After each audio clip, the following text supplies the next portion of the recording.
Science جماعت 9 سبق 7 ماحولی نظام میں توانائی کا بہاؤ۔ تغذیاتی سطح۔ غذائی زنجیر میں ہر سطح کو تغذیاتی سطح کہتے ہیں۔ تغذیاتی سطح یعنی غذا حاصل کرنے کی سطح۔ غذائی زنجیر میں غذائی اجزاء اور توانائی کا تناسب ادنیٰ ترین سطح سے اعلیٰ ترین سطح پر صارفین تک مرحلہ وار گھٹتا جاتا ہے، جیسا آپ ویڈیو میں دیکھ رہے ہیں۔ توانائی کا ہرم۔ نباتات کو غذا ساز کہتے ہیں کیونکہ وہ سورج کی روشنی، کاربن ڈائی آکسائیڈ اور پانی کی مدد سے اپنی غذا خود تیار کرتے ہیں۔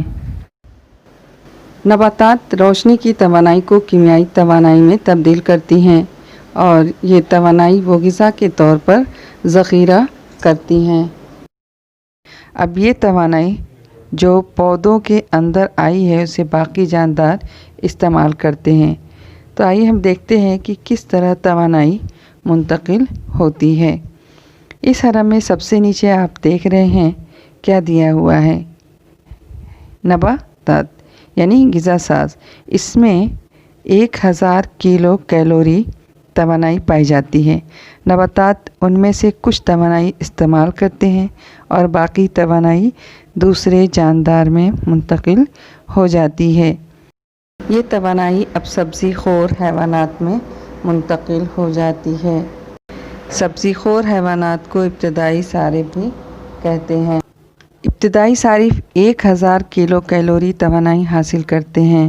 ابتدائی صارف اس توانائی کا کچھ حصہ استعمال کرتے ہیں اور باقی توانائی دوسرے حیوانات میں منتقل ہو جاتی ہے جو سبزی خور حیوانات پر منحصر ہوتے ہیں، جیسا کہ آپ حرم میں دیکھ رہے ہیں۔ آپ یہاں دیکھ رہے ہیں کہ ثانوی صارف مچھلیاں ہیں، تو ان میں 100 کلو کیلوری توانائی منتقل ہوئی۔ اب یہ ان میں سے کچھ توانائی استعمال کرتے ہیں اور بچی ہوئی توانائی اعلیٰ صارف میں منتقل ہو جاتی ہے۔ یہاں اعلیٰ صارف میں انسان کو دکھایا گیا ہے۔ اعلیٰ صارف تک کتنی توانائی پہنچتی ہے؟ آپ دیکھ رہے ہیں کہ صرف 10 کلو کیلوری۔ توانائی کی باقاعدہ سطحوں کی ترتیب میں توانائی کی منتقلی کے دوران اصل توانائی بتدریج کم ہوتی جاتی ہے، جیسا کہ آپ ویڈیو میں تیر کے نشان کے ذریعے دیکھ رہے ہیں۔ اسی طرح جانداروں کی تعداد میں بھی ادنیٰ سے اعلیٰ کی جانب کمی واقع ہوتی جاتی ہے۔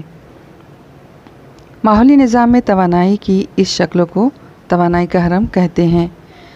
سب سے اعلیٰ صارف ختم ہونے کے بعد اس کے مردہ جسم کے تجزیہ کرنے والوں کو وہ توانائی حاصل ہوتی ہے۔